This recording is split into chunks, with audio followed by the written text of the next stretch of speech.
Excellent. We're recording. So welcome everyone. So it's August, second August of the month, or for I guess people in the US, maybe they've just finished their Patch Tuesday. But yeah, today we've got something that we've never spoken about before. We've got Windows 365, and obviously that's something that's getting a lot of attention, a lot of questions on it. So we thought it's kind of a good thing to sort of get in on this one early, just to make sure that we're covering off what it is, what it isn't, and just first of all the different Win365 SKUs, how they compare against each other. But then also, yeah, it kind of gets a bit more complicated once you start throwing Azure Virtual Desktop in there as well. But yeah, I guess you could kind of summarize it really simply by saying, how much complexity do you want? Would be an easy way to look at it, but obviously things are never quite that clear. So my name's Mark O'Shea, and we've got Stephen. I'll let Stephen do a quick Hi, I'm intro. Steve. And I'm just checking the Microsoft. I'm just checking the chat window to see if we've got a Ben yet. We may or may not have a Ben, so He'll eventually join. I yeah. just send him a message on every single chat system that we have. Okay. Except today, let me do that now. Okay. So today's a pretty straightforward one. We just sort of thought there's probably a whole bunch of rat holes we can go down, or rabbit holes, I guess, whatever term you want to use, when we do get into the Win365 conversation, especially around trying to determine what's going to be the best approach for you. But first of all, I guess just like I'm seeing a lot of familiar names on the list, but just in case there's anyone that's new who hasn't joined us before, if you either want to drop a comment into the chat window, or alternatively just unmute yourself for a second. But otherwise, I think this is, we've really only got a couple of slides to cover off some of the basics before Steve jumps into his demo environment. So it's probably just worth, getting some of the basics out of the way. But I think this is going to be a fairly interactive session, or we need it to be. And I think Steve and I are both willing to say at this point, we don't know, or maybe we're not allowed to talk about that yet.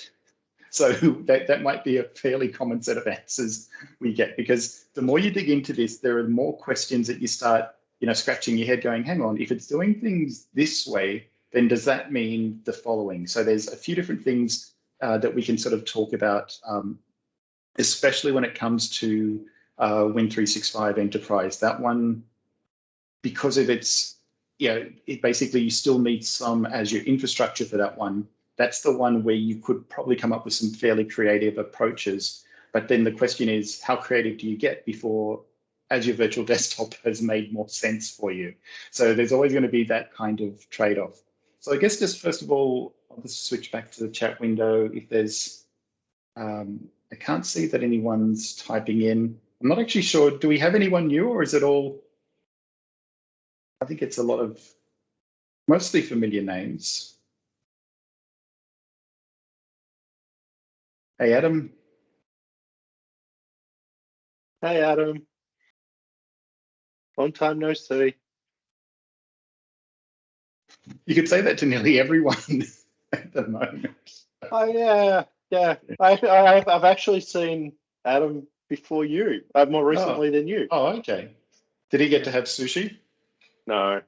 Oh, okay. So we ran into each other just on the street. I should let Adam speak now. He's unmuted. Yes, Steve and I live pretty close to each other, so we did run past each other, walk past each other at some point.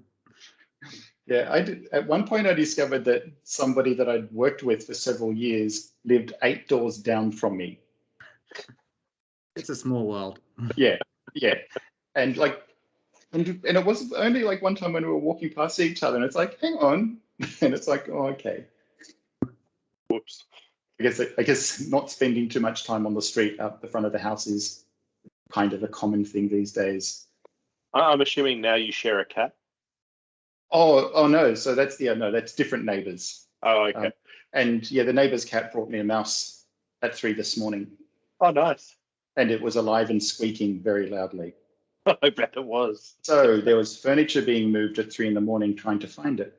And it was found, and it made its way to the yard. Sharing is caring.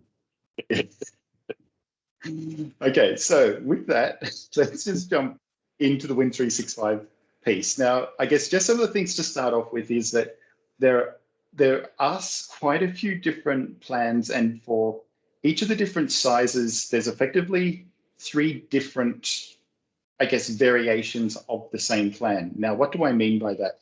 Just let me switch out to the browser. It's going to be the easiest place to show it. Now, I guess let's just sort of start off here with business, because this is, some of this stuff is covered on the slide, but we can talk about it here anyway. So what they've done with business is they've basically broken it into 2 different licensing models. So you can see here that there's 1, 2, 3, 4, 5, 6, 7, 8, 9, 10, 11, 12 different variations. So I guess 24 different options on here. So licensing simplicity at its finest. But it's not too hard to decipher this stuff. So the first one is, you can see it's like, I think they're saying it's like averages 15 to 20% more expensive, is this one here, which is effectively for people who don't have a Windows 10 PC, sorry, Win 10 Pro. So I guess you could sort of think of this as something that includes your, whatever, if someone doesn't have the appropriate VDI, VDA type OS base, which is what you'd get over here. So that Win Hybrid benefit really just means Win 10, Win 10 Pro. So let's say at $8 a month, you're probably going to be cheaper than someone going out and trying to buy a Windows Pro upgrade license anyway. So there's quite a few different variations there, but effectively you can just see here that it's the you do pay more if you, let's say, what would be the candidates? So Chromebooks, someone using their iPad, someone using a MacBook, etc. That way, they're traditionally, if they haven't had the underlying license, that's kind of been an area that some customers may have turned a blind eye to, even though it was out of the licensing side. Now, once you get over to enterprise, this one's a bit different, where you can see that it's just that one option, because this is building on top of you having an existing license for, I wish I could say Win 10 Enterprise through a subscription program, but it's mostly Win 10 Enterprise through a subscription program, but not quite, because there are a few things in here that don't quite include Win 10 Enterprise. So you can see here it's effectively the same, the same VM sizes, but just 3 different licensing models. But the pricing for that Win 10 Pro with hybrid benefit is the same for these different VMs as the enterprise pricing. So the enterprise just takes that discount into account immediately for you. So I'll just drop that link over into the chat window in case anyone hasn't really had too much of a chance to look at it. But you can kind of see here that, once you start looking at some of these amounts, like someone would have to have some really good use cases for some of these. But there we are. Now, these are Australian pricing. So if you're outside of Australia and you're looking at these pricing going, it doesn't look like US pricing or euros or whatever. Australian pricing is going to be some weird, more expensive combination of those things. So a few other things just sticking on the plans and the costs here is with the business plans, they do have some limitations in terms of the outbound data for those VMs. So basically you sum up, so if you've got a bunch of different sized subscriptions across the different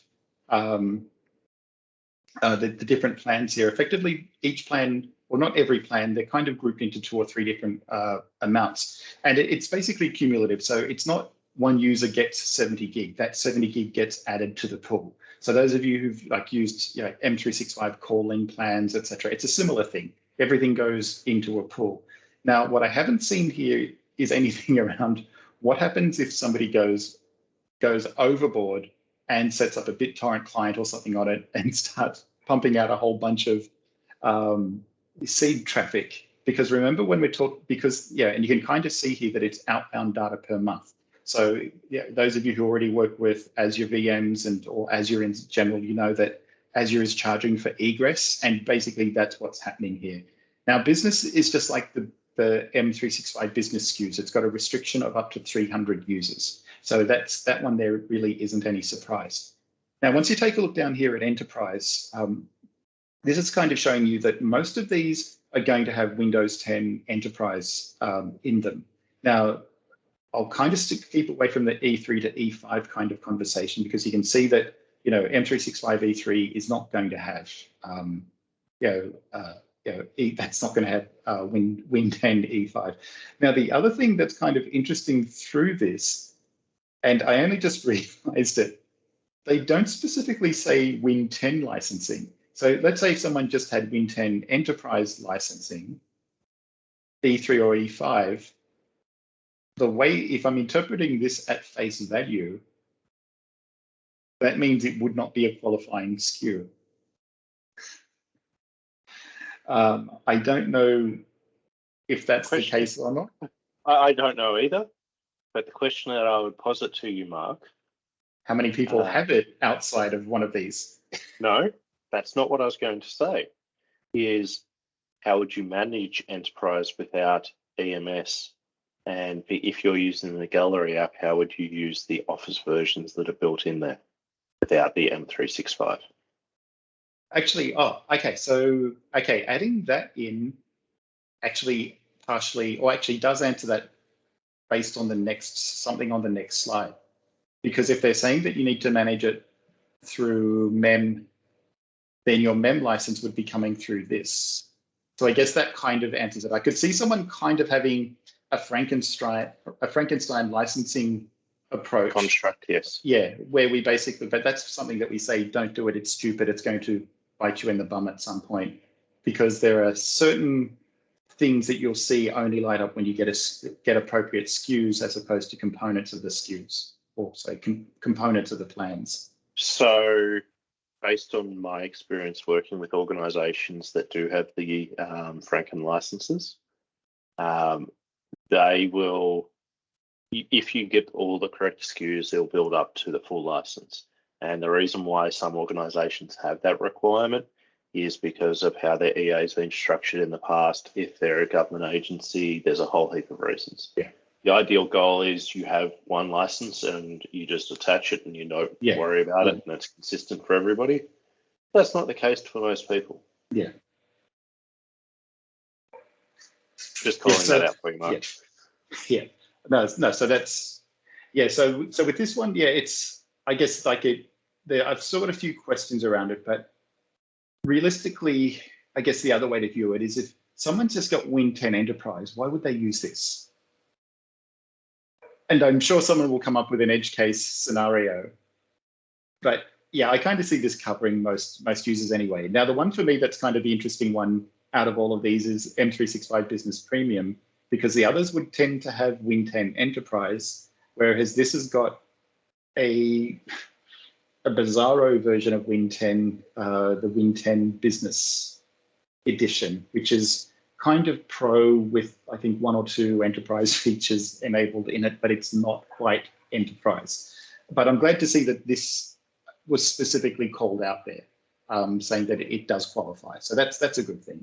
And I know that some of the people on that team have, they fight long and hard to make sure that they get included in conversations that other groups are saying it has to be E3s. They make sure that they get in there wherever possible. Now, the other thing down here, and this, you'll see a bit more of this in the next slide, is when we start looking at, that we, just sort of calling out a key difference here around that data that's included. There's no restrictions on the outbound data when you are working with enterprise, because you're just going and doing egress out of your Azure subscription at that point. So whatever subscription type you've got, whatever discount you get on it, if it's a part of an EA or whatever, that's basically just standard data that's coming through that. Now, I think the thing to call out there, sorry, Mark, the thing to call out there is, I believe, and you can check me on this, but my understanding is Office traffic is part of the Microsoft backhaul and it's not actually metered. So, as I haven't seen anything specific about it. I guess if it's staying within what Azure sees as a region, so I guess if if we think about what's mostly going to be generating traffic, it's going to be the O365 components. I guess as long as if if it's recognizing those as being part of that as your region, as opposed to it being egress, then yeah, that would basically be free of charge traffic. But I guess in a lot of cases here, like what would somebody using this, like 12 gig of traffic, I could see that being an issue. Oh, I could too. But then the VM sizes that it's included with are not VMs you'd want to use for long time periods anyway. They'd be your break glass in case of emergency. I need to check something. But just to sort of go through some of the differences between business and enterprise. Now, there are a lot more than this, but this just gives you a bit more of an idea. So with Win365 Business, you're effectively, users are effectively being dropped into a Win 10 VM. They've got local admin rights. If they want to enroll into Intune, it's going to be, I guess, they're saying, use the company portal app, or if you just want users to use the, basically the settings to go through and do the enrollment, you could do that as well. Now, other things here that is a little bit different, and even though I don't think SMTP over port 25 being blocked is a big issue, I think to me this is kind of more important in terms of longer term thinking. And this is just my assumption based on no inside knowledge whatsoever, is I'll assume that over time there are going to be more and more things that get blocked outbound, whether just in terms of security risks, etc. So in this case, why block SMTP? They don't want to get added to spam lists. So so some of that stuff is pretty easy to understand. But I think there's also scope over time for some of this stuff to get more restrictive. And so this one, it's not going to be the most automated process. Yes, you could do a bunch of automation after these steps, but the initial steps of getting it enrolled, the user's going to have to drive some of that.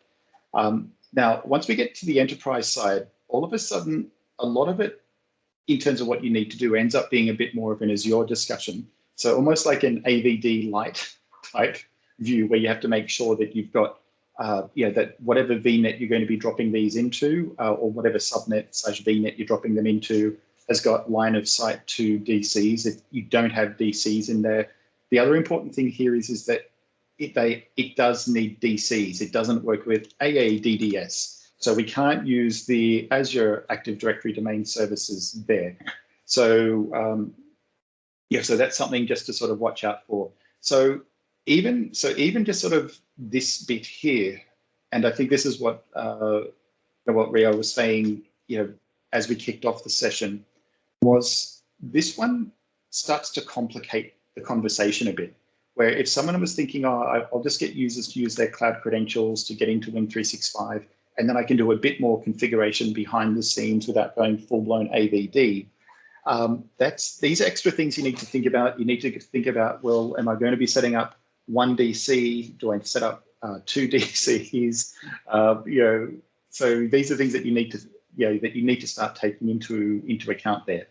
Now, the management would be through Endpoint Manager, which I guess means that, going back to that previous slide where we were talking about the licensing, if someone, like I know people are going to have mix and match combinations, but this is a nice safe way of them saying if you've got an M365 SKU, it means you've got the Win 10 license, and it also means you've got the Endpoint Manager license. So that's just a nice, easy, I didn't even think of that. So thank you, Stephen, for highlighting that one. Now, with the gallery and custom images, you can upload your own images with this one. Obviously, with Win365 Business, you can't. But there's a few different images, or two different image types that they've got available. They've kind of got like just a generic Win 10 with the Office apps, etc. Sorry, Microsoft 365 apps. Actually, I just thought of something. Let me just check something here. Actually, do I have access to it here? Device images. Okay, so so the thing that I wanted to check here.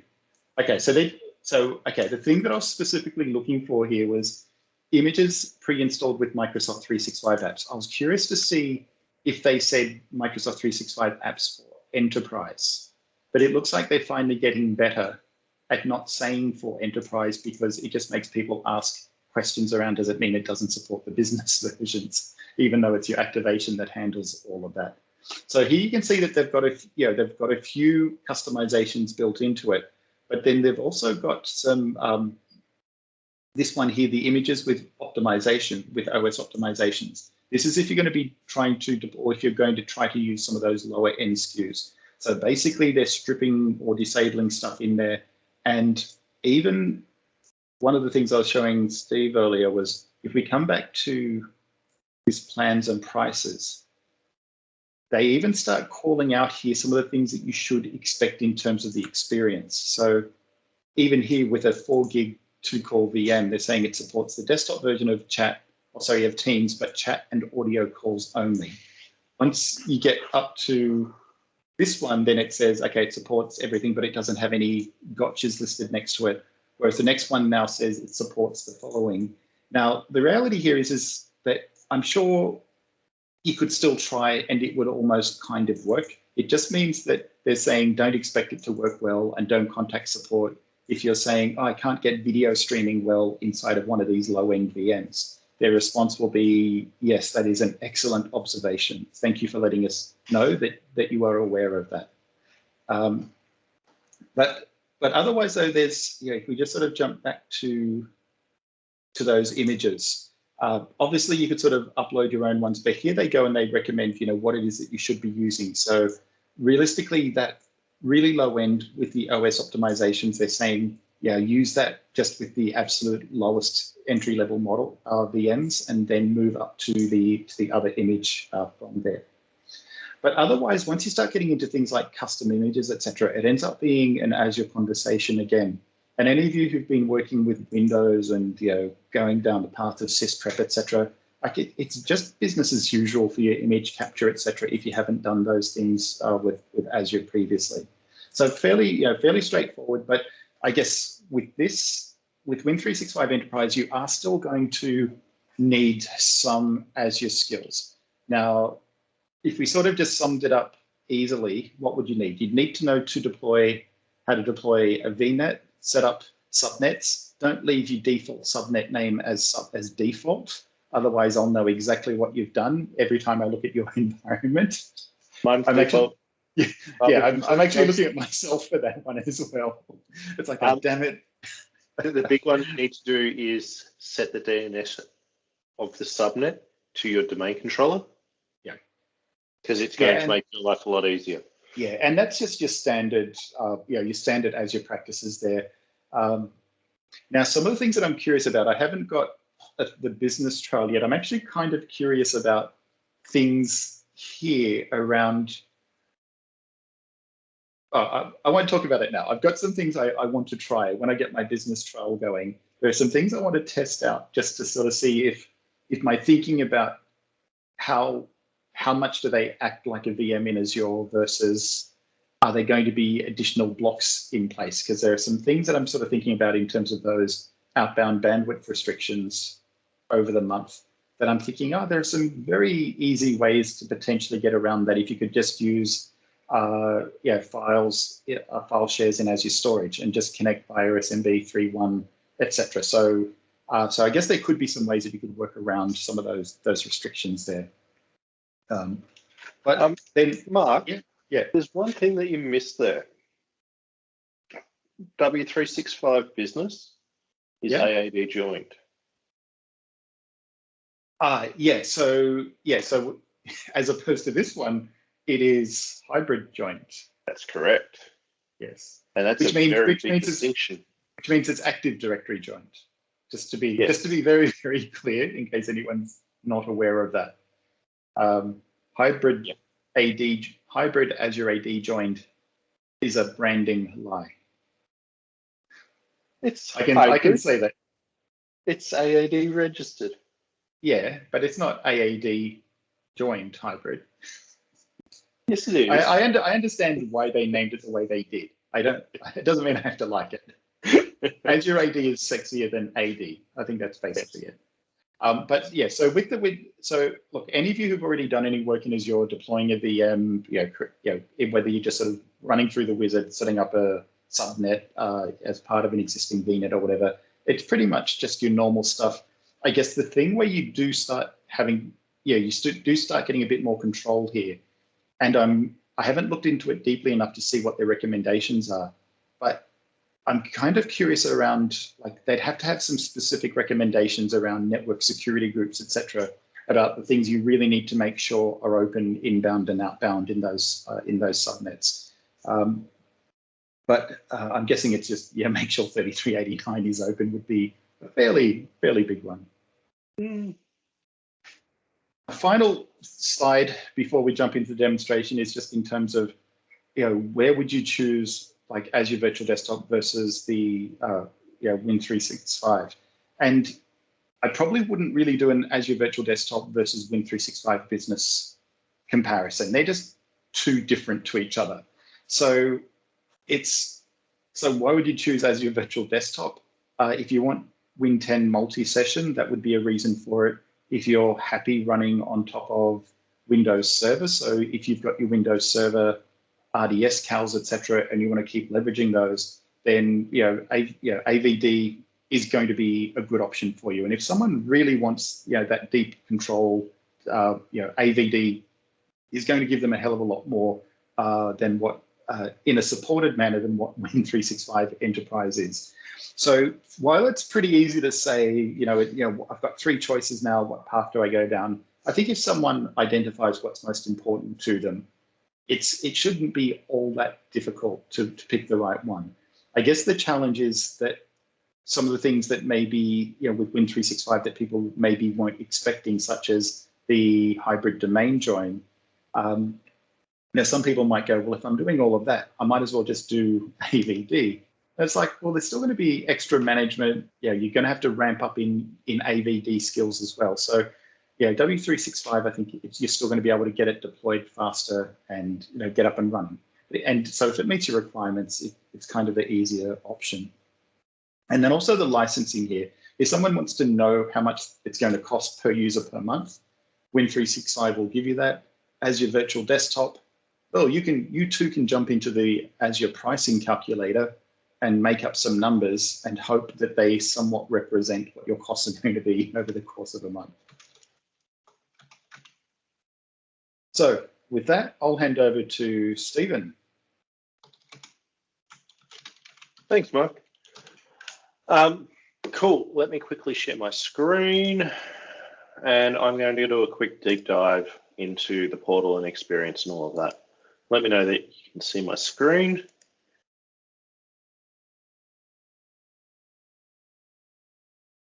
I assume people can see it. Yes, no? Yep, all good. Awesome. Yep, thank you. So if you've got any questions, just unmute, interrupt me, put a message in the chat. I'll answer. So what I'll start off with is the Azure component, because that's the simple stuff. The first thing we're going to set up is our VPN. Oh, it's not a VPN, our VNet. This VNet is pretty simple. What we actually create in here is our DNS put in there for our domain controller that we've created, which we create in a later step.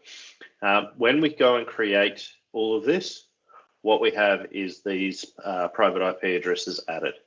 These two here are VMs that we've created using W365. I was trying to remember the branding. And that W365 settings, so that's going to be my VM and Adam's VM, and they're the IP addresses that are associated with it. And then on top of that, I also have this connector that gets added to be able to do the tenant checks to make sure everything's healthy and associated. From a domain point of view, all we have is a full domain controller sitting there. We don't need to turn on IP address, DHCP or anything like that. The only configuration we need to set on there is AAD connect to sync the objects between, and it needs to support that hybrid AD join. So that's the high level infrastructure setup. As I said before we started recording, it took me about 2 hours to set all of this up in my lab. Obviously, in your environment, plan, strategize, all of that, it may take you longer, but this is where you can have it working pretty well, pretty quickly. So that's the Azure side of it. And we have just that simple domain controller, and away we go. And ignore the VPN stuff because that's a different demo that I'm working on. So we're then going to go across to our good friend, the MeMac portal, or the Microsoft Endpoint Manager Admin Center. And you'll now see that we now have this Cloud PC option. And over here under devices, we also have provisioning for Windows 365. So I was lucky enough to get a test tenant set up in the trial period. So we can sit up here and spin this out. So I'm going to start off a little bit differently. And this is where we're going to have this on-prem connector. This is where you go and set this up, and it goes through and connects into your VNet. So I'm not going to do step by step because we did that in the Intune training videos. We'll provide a link for that in the chat. It's on the public forum. You'll be able to get access to it pretty easily. It's just easier than trying to reset everything up, and it's quicker too. So we stepped through that pretty well. What this is it's going through and doing some checks to make sure that our Active Directory is set up correctly, and that we can talk to the domain controller, that we have permission to the subscriptions, that we have everything that's required. And it's pretty straightforward. There's no major concerns on that. You provide a small amount of information around the domain name. Make sure you get that right, as well as the UPN. If you're using a VM in Azure, it doesn't allow you to use administrator, just a learning that I may have encountered. But that's pretty straightforward there. We're then going to step over to device images because we labored this point a lot. Device images, while yes, you can go and create your own image and you can go and upload your own image. The question that I would posit to you is, why are you doing that? I'd love to hear that feedback of why you feel you need to have that custom image uploaded. Is it because you want to make sure you have certain applications on there? Is it because you need to have certain configurations? Is it a security thing? Is it because you don't have Intune up and running today? And look, I'm looking at it from the enterprise side. I'm not looking at it from the business side. So I'm assuming you've got Intune on there and we can manage those devices. But at a simple level, we're just going to sit here and add, and you just go and upload your media. This will be a blob store, I believe, and I'll go and upload that information and do what you need. What's the minimum number of VMs you need running, or minimum commitment just to get one VM up and running and playing? That's a question from Jose. So for us, it's one VM. We're paying $40 a month for that VM, as it's a, where is it? My domain controller. It's a really, really dodgy one of a V1 MS first VM. So yeah, sorry to interrupt you, Steve. Yep. So you can get just a one VM if I don't wanna go to the trial and get only 1 or 2 months. You can pay only one VM and run only one VM. Yep. Okay. So that's just your domain controller. Everything else is part of your licensing for the VM or for the W365. So the important thing to note, and I'm going to go over and label this one a little bit, is if we go across to our virtual machines in Azure, you'll see I only have one virtual machine there, and that is my domain controller. I don't have any VMs for W365 in my subscription. They're in a separate subscription that we don't have access to as customers. Cool, but there isn't a minimum that you need 25 seats or something. You can get one seat and play and pay the monthly fee for the lowest VM. I believe so. So what you're talking about is the minimum number of W365 licenses to be able to subscribe. Yep, okay, correct. So I believe it's one, but I don't know concisely. I'm not a licensing expert. And our good friend Phil, who is a licensing expert, might be able to answer. I see he's come off You mute. need at least one M365 Business Premium. What about the W365? Is there a minimum seat count for that? Is it one? Oh, sorry, I'm thinking of another product. Yeah, I can't. Sorry, I was thinking of another product then, which is a minimum. That's right. But yep, yeah, one. I'd assume it's one as well. because it's a consume or use and use per user subscription. There was a very good session on licensing run last week by the CSP Spotlight team, licensing school. I'll put a link in the chat if you want. That'd be awesome. Thanks, Phil. Okay. Do it, Phil. So let's step across into provisioning. Provisioning is where we define what the VM is going to be provided to the device or to the user and everything associated. So when we click into this, we have the ability to select our on-prem connector.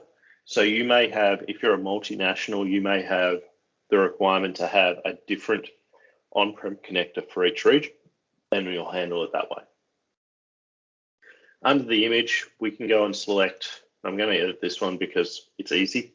We're selecting our gallery image because I'm only ever going to use a gallery image. And this is where Mark was talking about the different OSs that are available. So we have all the way back to 1909 and all the way up to 21H1 today in the gallery that you can just go pick off the shelf, and you either have the OS optimized or the M365 optimized. So the OS optimized, think of it as a task worker scenario. Say, for example, you have a kiosk that you have a certain line of business application that you're going to put on there that's then going to be leveraged on a thin client or something like that. That's where this sort of thing would come in. Whereas the M365 apps version is where it's going to be that one-to-one. I'm just going to replace my standard computer with this. Did you export your AAD users and import into AD? No, I created brand new users. I didn't worry about trying to figure out how to get them to sync and all of that. I just went, I'm just creating new users. Move on. I was thinking, how much effort would you have gone to make sure that matching, etc., occurred? And I was thinking, that's not what this is about. Minimal. Yeah. Okay. He said 2 hours, so I wouldn't expect him to go through all that legwork. No. Minimal. I will be completely honest and transparent. It was done between my regular job and everything else. So, yeah. But and this comes down to those images where we have those options and your different sizes and different OS versions. It makes your life a lot easier. We're going to step back, and then the last, and you associate it to the group. So this is where we have our Win365 users. These users are synced from on-prem. It's a synced group because we wanted to make it very clear that it's from the on-prem across. Obviously, if you're going down the business path, you can use AAD accounts, but in the enterprise world, you need to use a synced account from Active Directory. I'm going to then step across to the user settings. It's not configured, but one of the interesting things here is we can give it a name. We're going to call this demo. But this is where we can go and say, I'm going to give these users admin privileges on my enterprise computers. On the odd, rare exception that you need to give them admin privileges for application X that doesn't work well. So that's how you can have the local admin on those computers. Obviously, you can also send it out via Intune, or you can use your AAD security as well to a point. Or because they're hybrid deployed, I believe group policy should apply to them to a point. Quick question, Steve. Yep. Around the joining them to Intune, you don't need to get hashes or anything. Nope. When you run, then they will do everything and just join for you, right? Does it all for you. Awesome. So this is where we then go to that all cloud PCs, and we have the list of the VMs that are available. So the interesting thing here is both Adam and I have an account, AD Steve. As you can see, we were very inventive with our usernames that we were syncing up. And each of those accounts have the W365 license associated, as well as an M365 license. That allows us to provision that and connect and sign in and do what we need. When you assign the license, it goes and provisions that virtual machine. It doesn't provision it as you're using it. It doesn't shut it down. It's just sitting there and ready for you to go. So it's a little bit different from that AVD where you need to worry about powering it up, powering it down, and all of that to save costs. Because you're paying that flat fee of X dollars per month, you don't need to worry about that power management component. That's our job. So that's the back end. It's that simple, right? Obviously, we can then go and deploy policies to it via Intune. Intune. So if I go here and grab my CPC AD Stephen -01, 0D, and go across to Windows in the Intune portal, and I do my quick paste, what you'll see is that's my computer, and I can click into it and get all of the information that I would typically get out of Intune. And we have that it's a cloud PC device. We have our user connectivity. So if there's any issues with connectivity, anything like that's going on, we can get diagnostics. We haven't attempted anything, so we haven't got anything. But it's all exactly the same as what you would see in a standard environment. So you'll see I have Microsoft Maths deployed in this environment, company portal, Edge, and I have a whole heap of apps available. So just one quick question. I'm not sure if that was asked before. How would a remote session, like of someone helping someone else, would take place? Quick assist. Quick assist. Okay, cool. Yep. Obviously, you can also put TeamViewer on there if you want. Yeah. So it's the same methods. You will do the same way. Yep. You're going to have a client running, and that person, even on the RDP session, will probably be allowing connectivity, right? Yeah, so I believe that all that should work. I've not personally tested it, but we also have that new remote assistance. What does that do? Because it's bound to happen. Okay. Like someone even on the cloud, they will need some kind of support that someone needs to join the computer or just. Oh, definitely. And here's 2 additional buttons that get added for the cloud PC, or sorry, Win365, which is that resize, where we can go and change the size of the VM. And that will happen at reset, I believe. So I can go here, change this. Oh, I don't have any in my inventory.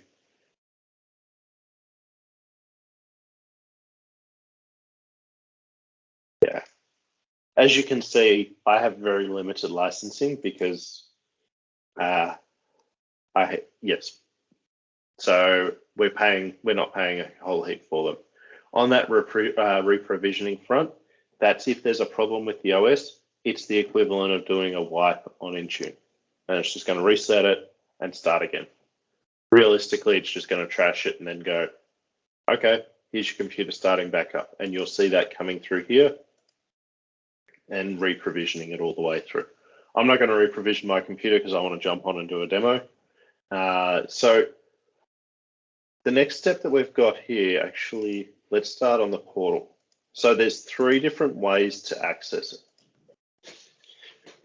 We can go as the end user. So I'm now logged in here as AD Stephen. I hit my waffle and I have my Windows 365 option here. It's also in the all apps. You can see it there, bring it up and pin it, right? Click on that. It's going to say, all right, which account are you signing in as? AD Stephen.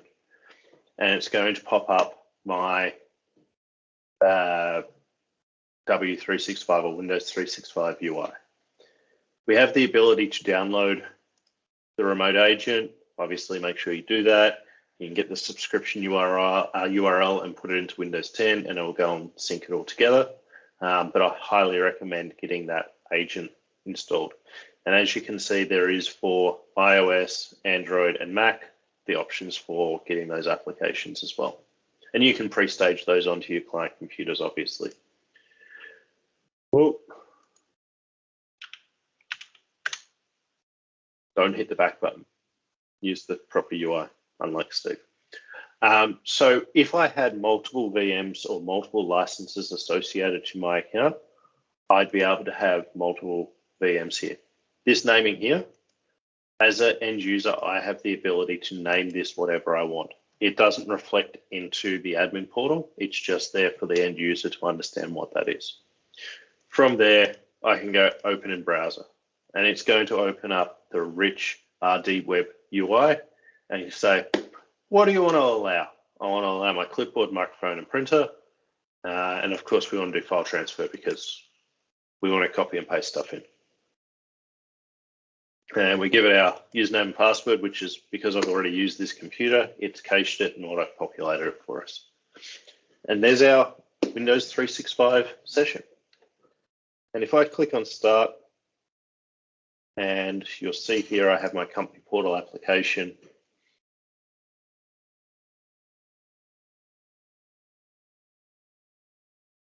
And it'll load through, and we can see that the same as it would be any other Intune managed device.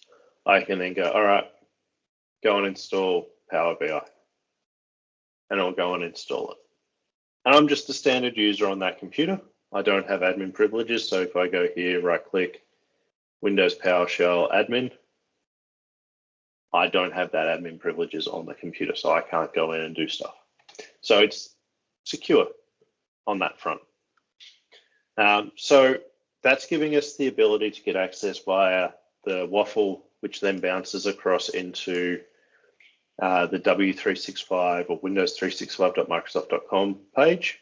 We can also go to My Apps or and myapplications.microsoft.com, same scenario, or we can hit Windows365.microsoft.com directly. If you've downloaded the agent or the client via this little link here, it's going to show up here. You go and sign in, and you can double click on it, and it'll just go straight through. Same as what you'd do with any terminal server or remote desktop farm that you've previously managed. Put in my super secret password, and it's going to pop through, and it'll be up in a second. And we'll now see that it's taken that session across from my web page and brought it into the full session, and I'm still going through that process to install Power BI on the computer. So that's one of the advantages, or one of the great parts about using W365 is it's that seamless experience across all of the computers. You just click on the link and it goes and connects, and you're off and able to do what you need to do. Do you know how this conditional access? Oh, sorry, I'm just asking a bunch of questions. Do you know how conditional access plays into that? Do you need to create rules for that work set? How does that play into? I believe so, but I've not dug into it. So you'd need to have some sort of checks to validate that conditional access is working correctly, because it would be logging in from an IP address that might not be trusted. But so long as the device is coming up as compliant here and saying can access corporate resources, it's going to work with conditional access if your rules are device is compliant and or hybrid AD joined. But it comes down to how concise and clear you are with the conditional access rules. And thanks for putting that link in there, Phil. Jose, does that answer your question? Yep, it does make sense. Use the compliant and hybrid join, and they will probably will be on the same bucket of all the Intune VMs or something, because you're probably not going to get them coming from a static IP or something. It's going to be a pool of IPs that's going to be shared throughout the entire W365. So that's correct. That would be a fair assumption. So I think that really covers off what Windows 365 is. Like, is there any questions?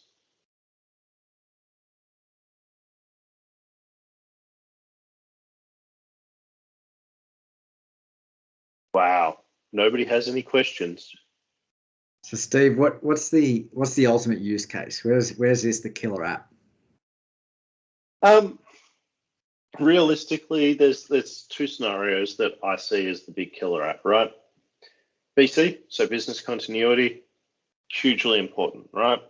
It gives you that ability to have a set in stone, this is how much it's going to cost me per month to ensure that I have a business continuity plan, that if my users leave their computers in the office, if they're physical desktops that can't move, they have a way to access corporate data in a secure manner from any device. So I could literally bring up my iPhone, bring up my iPad, and access these resources very, very quickly, like half-page quick start guide sort of scenario. So from that business continuity point of view, having the ability to keep people working is a huge, powerful solution. The other use case is where you have people traveling a lot across multiple devices and wanting to have that consistent experience and containing the data inside your cloud. This is where Windows 365 is a great experience as well.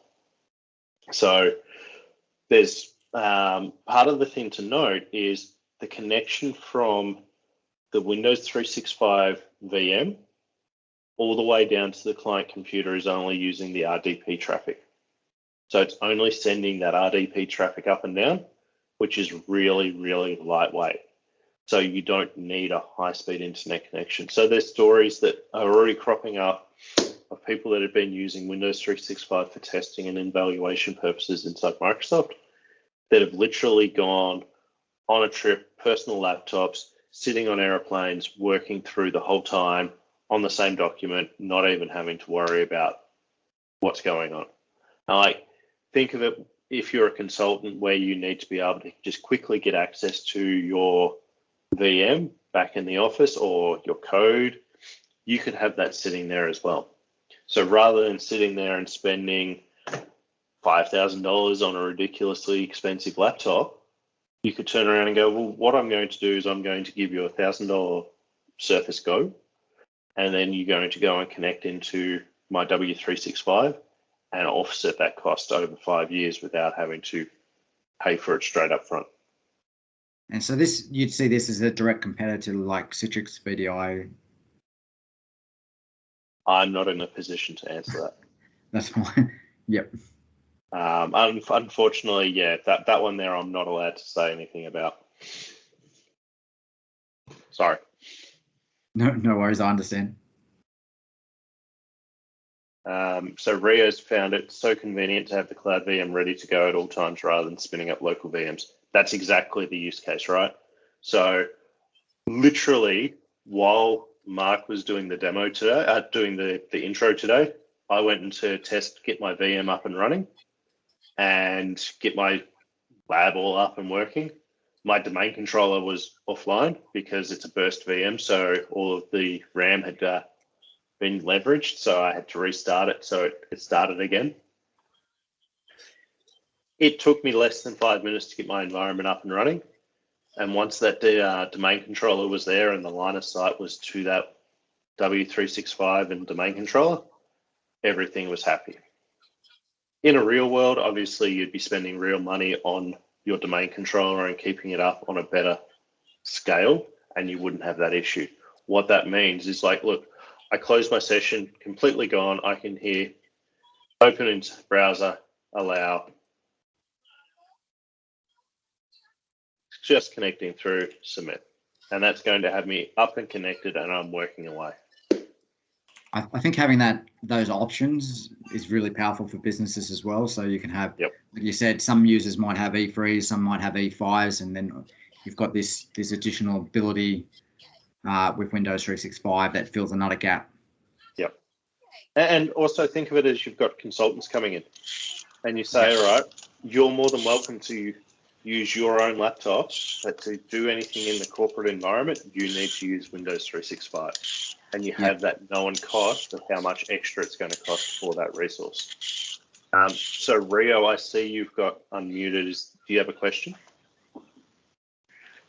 No. I was just going to actually add on to that, but I think you've covered everything that I was going to say. Sorry, I'm good at doing that. Just ask Adam. Not this Adam, the other Adam. Jose, were you going to say something? Yeah, I know it's going to look like a dumb question because again you should put everything on OneDrive, but you're paying for disk, right? You have what happens with that disk on the VM that you were having the data that is in there? Is there any kind of backup or anything, or is it stale? But if you need to reprovision, you lose everything. Lose everything. All right. So if you hit reprovision, you lose everything. But the simple thought process and the expectation Well, is. yeah, but will that machine crash for some odd reason? You might lose everything as well.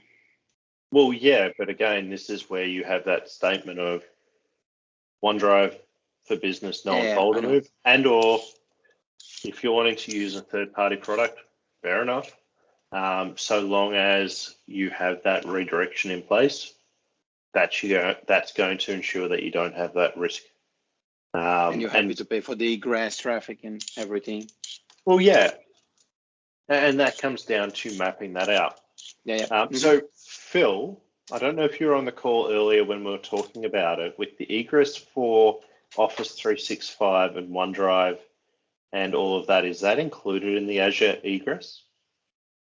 Do you know off the top of your head? I don't know off the top of my head, but is this Azure? Yes. It is Azure? Yes.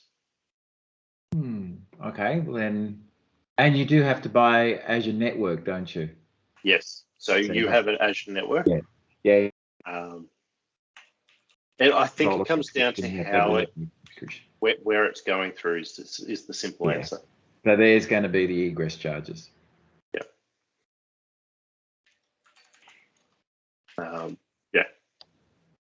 But it's always the hard one to work out, is that egress cost, obviously, Jose.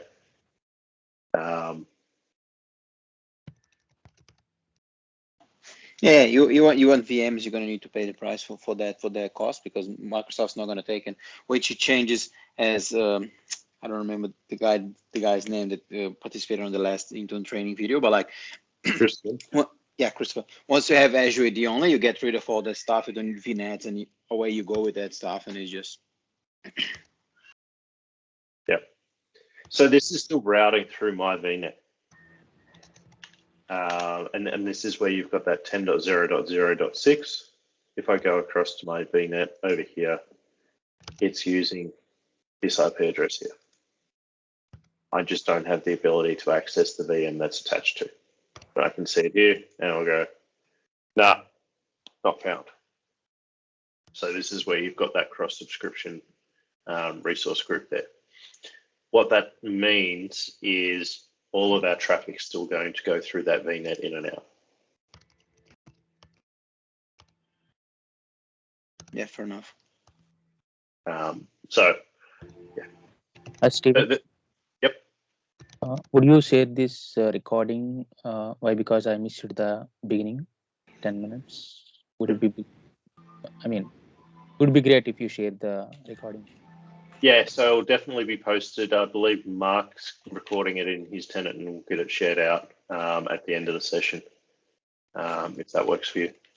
Thank you very much. Not a problem at all. So, Damien, did you cover if the machines can be hybrid domain joined?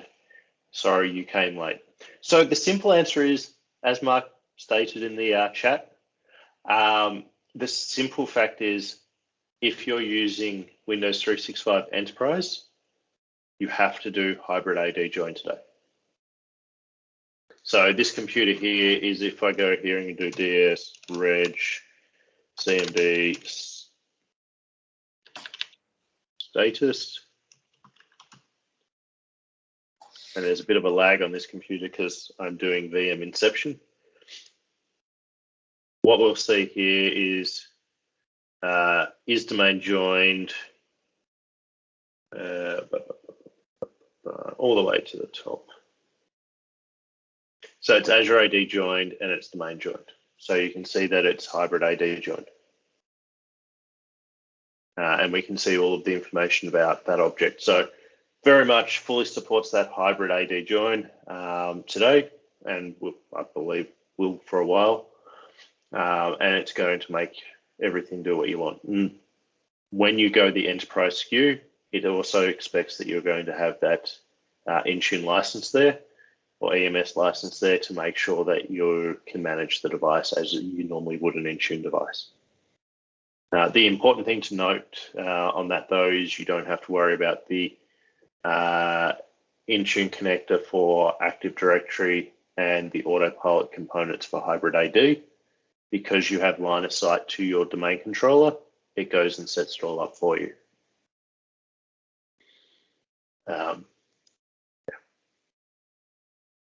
So, and that's the other use case as well, is if you've got a line of business application that requires hybrid AD joined and needs to have direct link to or sitting next to the application server itself, Windows 365 is going to be a great use case for that, because you can go and present it out to the end user. They're going to have that great experience because it's fast through the remote desktop protocol. And you're going to have that fast connection between the application server and the client computer. So it ends up being a good experience, while you can still go and do AAD joined for your end-use compute fleet. And also it gives you the ability to turn around to said application team and say, hey, this is how much it costs to run your app. I can show you that at a bottom line because I need to run these VMs to do that for you.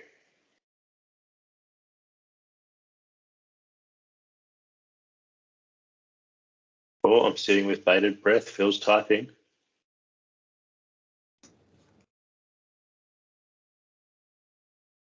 Whatever could he be saying? I wonder. You could just Don't get too unmute. excited, guys. Please don't get too excited. All I wanted to say is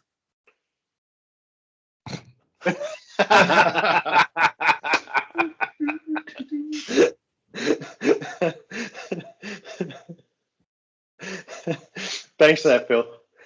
We'll definitely make sure we've got a link for that to your partner-facing webinar team. Is there any other questions from everybody? I know I ran through it really quickly, but that's part of the thing is Windows 365 setting it up is actually pretty straightforward.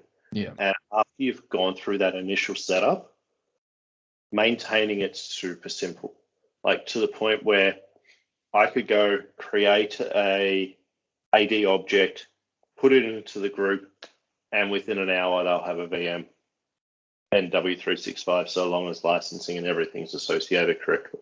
Yeah, and I mean that's by design as well, right, Steve? It's literally meant to be as simple as possible so that you can hit the ground running with as many machines as you need, with the proviso that you got to pony up the cash for it. That's right. For obvious reasons, right? Nothing's for free. I've heard a lot of people complaining about pricing.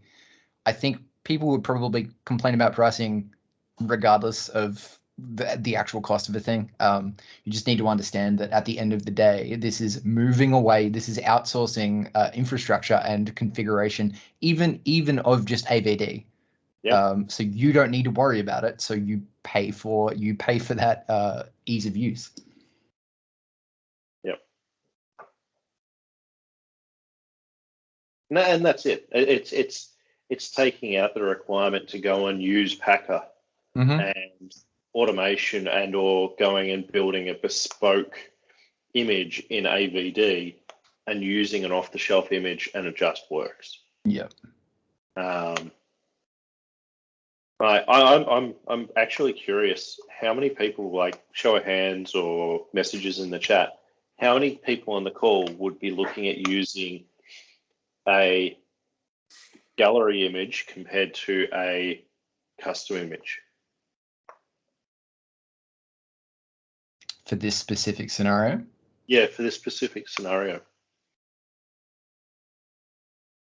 Because the thing to remember is it doesn't have any bloatware in there.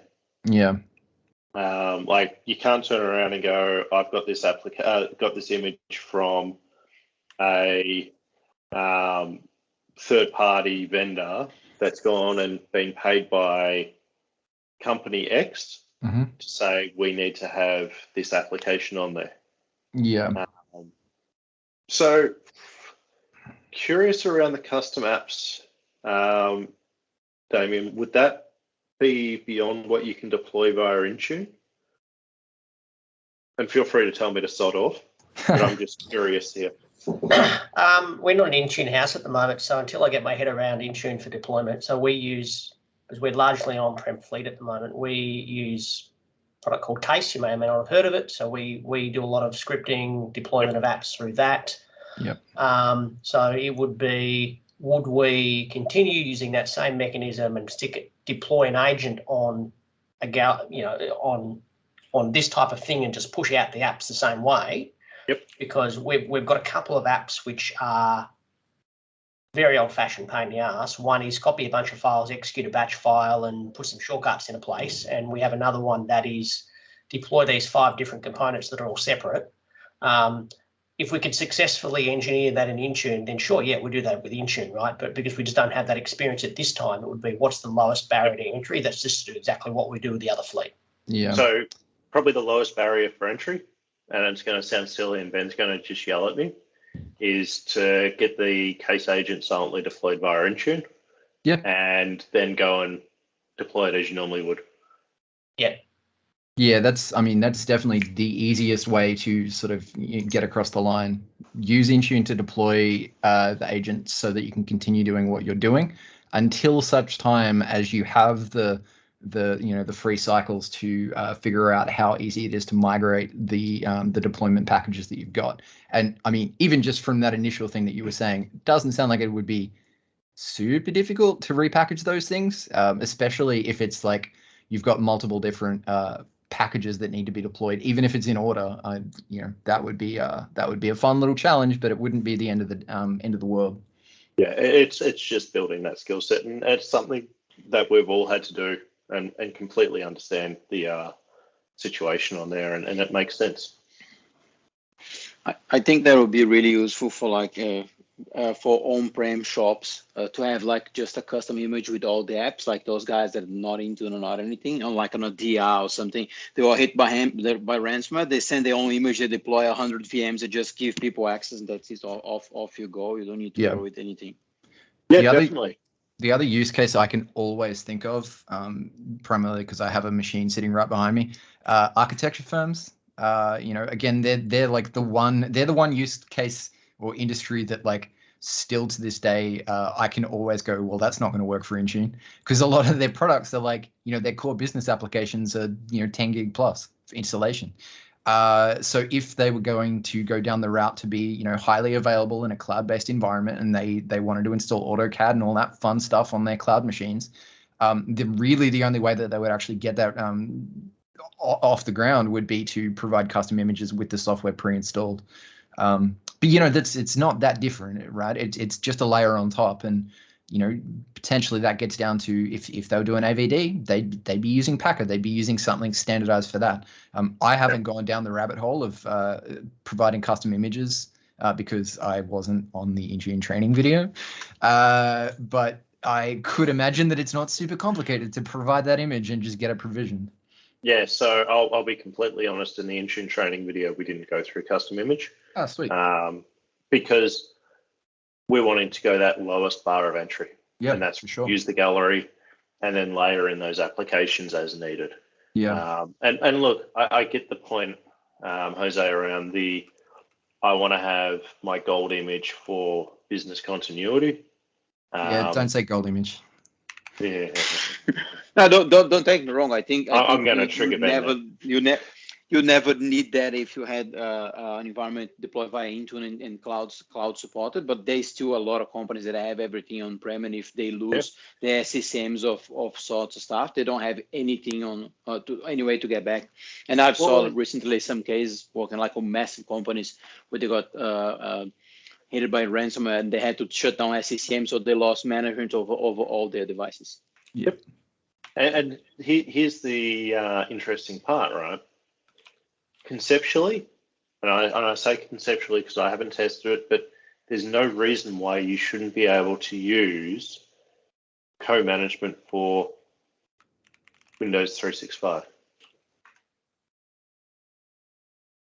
and have your config manager agent on there. Are you saying it doesn't work, Ben? Or are you saying Mark can't use? I'm saying Mark can't use his slate. No, I really wanted to just hop on that standardized thing. I wanted to jump in and be like, Steve, we can say for the people in the back, it's use the defaults until you absolutely can't, and only then sit down and figure out what minimum amount of work that you can do to customize those defaults to fit your organization, because realistically, you will sit down and if you're smart enough, you'll realize that most of the things that you're doing aren't that far from the path. So you can leverage the defaults. That's what they're there for. Yep. The thing to note as well, make sure you do like security baselines or hardening as required for Windows 365. It may not meet your requirements. You may need to assess it, address it, and meet those requirements.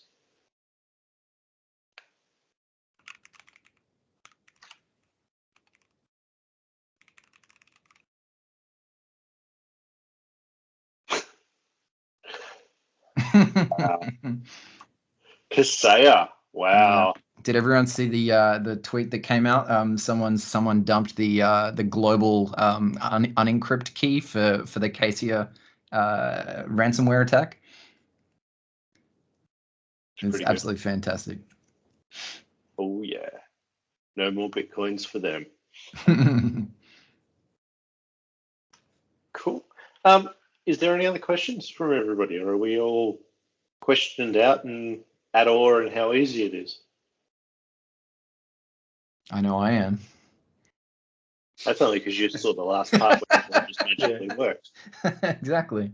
Look, I can see a blue screen. I'm assuming everything is fantastic. You're just happy that you're seeing PowerShell.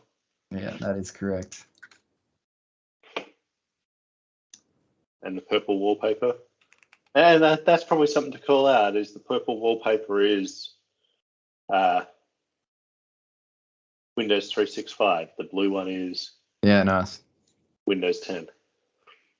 Other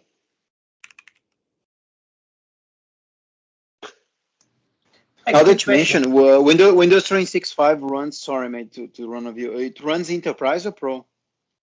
Let's have a look.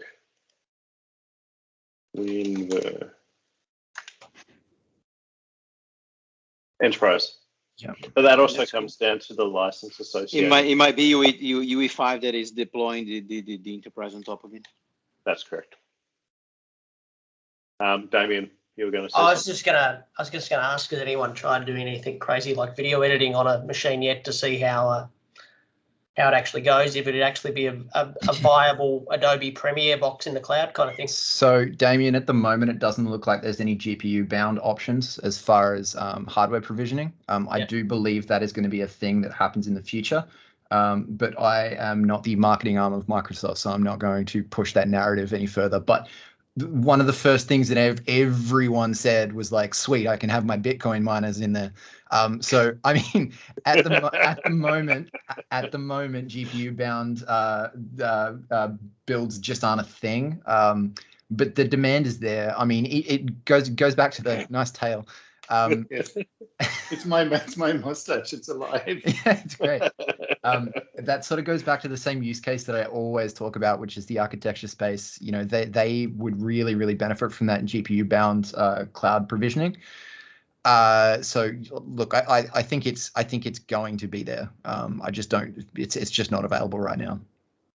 Yeah, I mean, look, it's interesting for us where we're traditionally on-prem based, and the challenges we've had with having to send everyone out of the office is how do our Adobe creatives work in desktop publishing, how do our video editors work, and how do the selection of people use Vectorworks remotely kind of thing. You know, our current Citrix, to drop that word again, infrastructure wasn't GPU accelerated. So the question is, do we invest in that, or is there alternate technology like this that actually now might be viable? So yeah. It's one of those things where it's wait and see. I know it's you know, as Phil said, it's a really high ranking request. A lot of people want it. We also need to balance that with the incredible risk of misuse as soon as GPU bound things appear. It's I think that's primarily why GitHub Actions crashed today. But there's no official mention of that yet. That there was a Bitcoin miner incident. Let's say. But I think for a lot of that stuff, they'd have to do some like active monitoring of what the outbound ports, what sites are being accessed, etc. Yeah. And there'd have to be some language in the terms and conditions in terms of use around Fair use, yeah. fair use, acceptable stuff, etc. Yeah, it is. It's actually quite interesting. We should. I'll try and find some reading about what Microsoft is doing to try and minimize abuse of GitHub Actions and DevOps pipelines, because I mean those workers are, they're totally what's the term? Randomly provisioned devices that don't exist, ephemeral run hosts that can do anything you want, and you don't pay anything for them, so they're rife for attack. But there's some really good technology in the background that is monitoring for that sort of stuff, and it will be the same thing for Windows 365. Yeah, and they've already got stuff like that built into Hyper-V that is basically scanning, or not scanning, but looking for certain types of behavior on VMs. That's a good indication that it's doing mining and stuff like that, and they'll start throttling it down. So even if you're not getting a B series, you'll get a B series experience. Exactly. I think it's the easiest way to obviously track that stuff is just to monitor sustained output or throughput of the device. Obviously, a render farm for images and stuff like that. If it was GPU bound and it was a high-end machine, even rendering a large video technically shouldn't take super long. But if they notice that something's been rendering for 24 hours, you could potentially be like, we should probably reach out and find out what's going on there. It might belong in AVD. Yeah, and I don't think they'd really be sort of talking about what ratio of the VM, CPU cores to VMs, like how over heavily provisioned they are versus what's actually being used. Mm-hmm. There'd have to be a fair use clause in there somewhere. It's a good one, Phil. Steve, did you do a speed test? I have not. I've seen screenshots and they're insane. But it's like what you'd get if you were running a VM in Azure anyway. Yeah. There is another thing to think about as far as the request that everyone's asking for GPU-bound cloud provision machines. They're still dependent on accessing graphics cards, which currently aren't super easy to get. And if you watch anything about, because there are vendors out there that do cloud provision solutions for like gamers, so you can like play a game on a cloud machine that is actually bound to a virtual to a physical graphics card, and they cost heaps because of the physical necessity that they can only split out a GPU by like 4 lanes before they actually start getting major bandwidth things. So if you think about that limitation,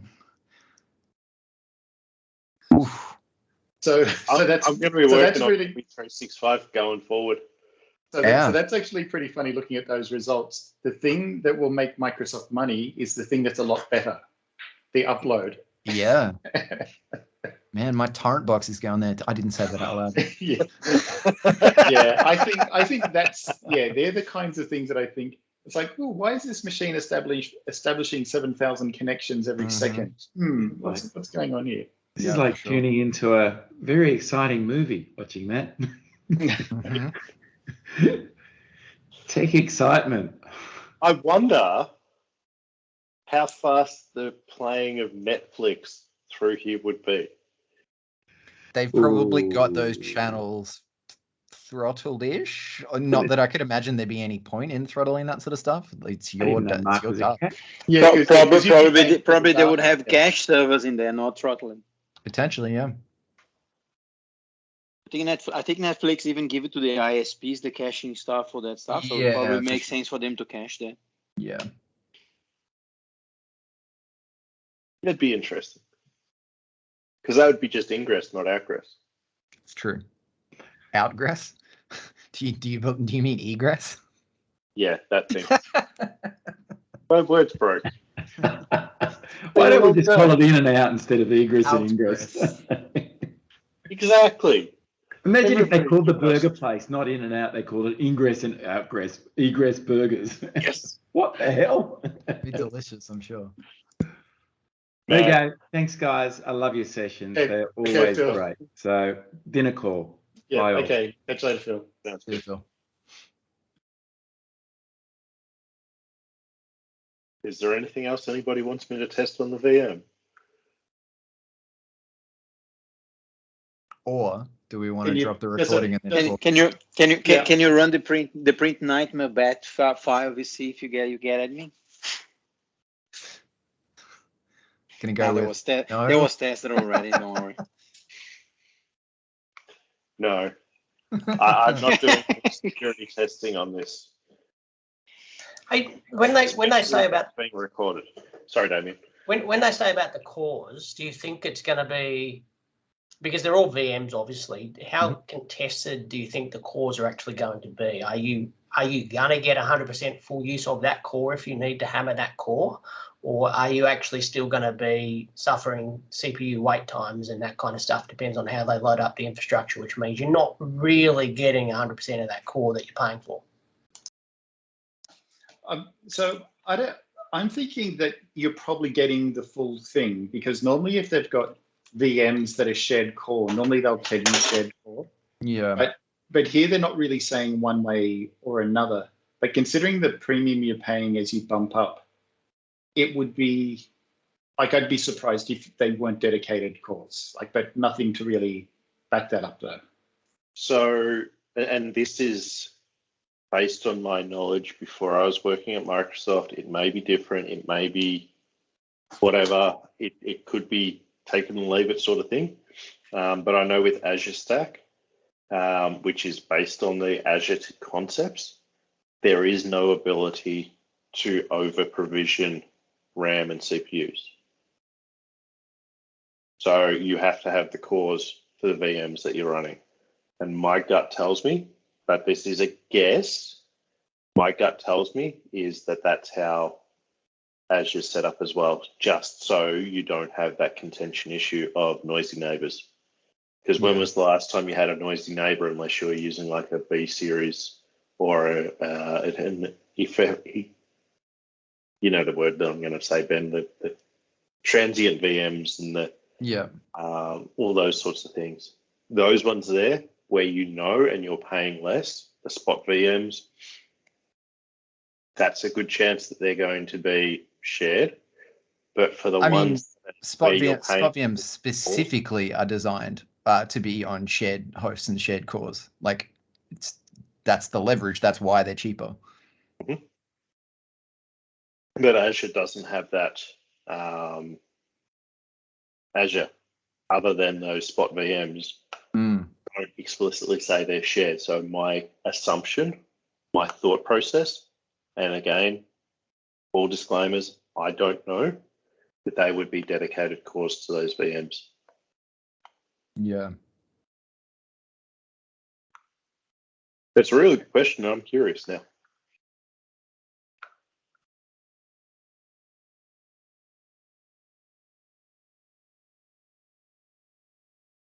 Mark, I think we're good to wrap up the recording if we want to keep going. He is typing.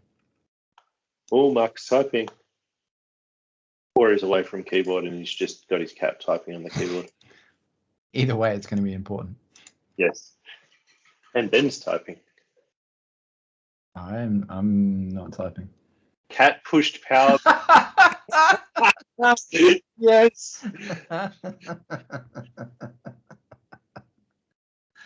Oh, that is so good.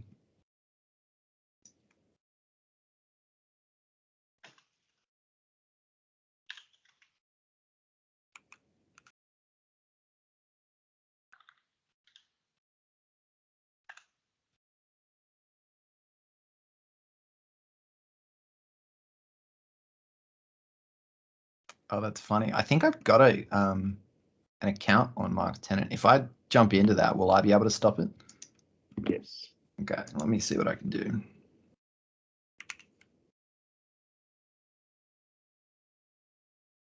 While Ben's trying to work out how to stop recording, is there any other questions you guys want to ask?